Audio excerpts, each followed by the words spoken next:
the idea of holding. You call it polarity or duality or binary thinking of black and white, day and night, good and bad.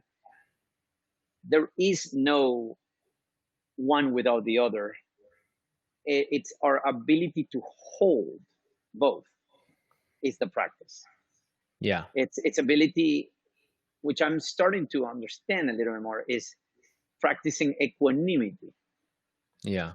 going through life, following that river of your aspiration Hmm. without being attached to the conditions of that duality of happiness and sadness, good or bad, and that constantly pull and push that you have to take you out from the razor's edge is the practice of equanimity. Is the practice of centering yourself into this present moment, which in theory I have it more and more developed.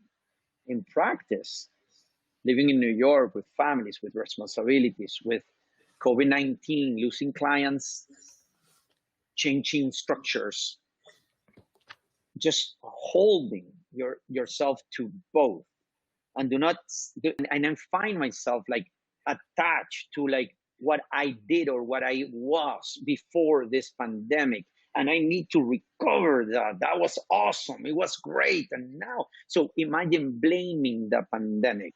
I remember once that I had another image in nature that I think it helps your audience to have these images.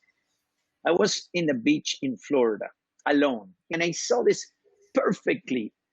I'm talking about Haiti like cloud, like perfect form. It was just too beautiful.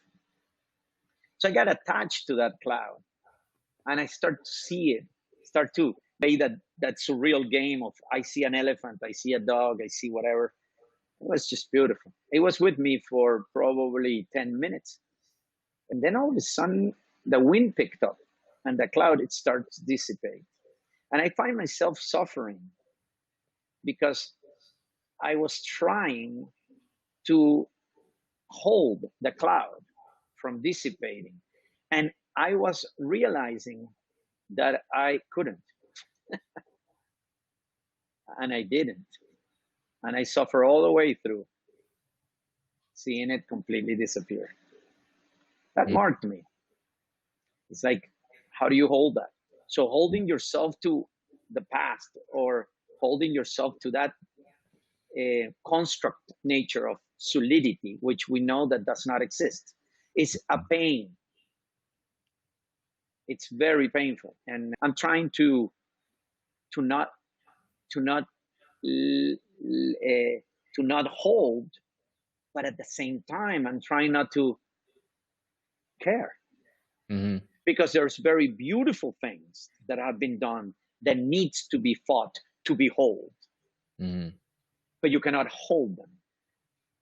Hmm. So going through that motion of especially what's happening with a pandemic that I'm sure that we will arrive in some point in this moment, but it's holding yourself to who you were, how things were done.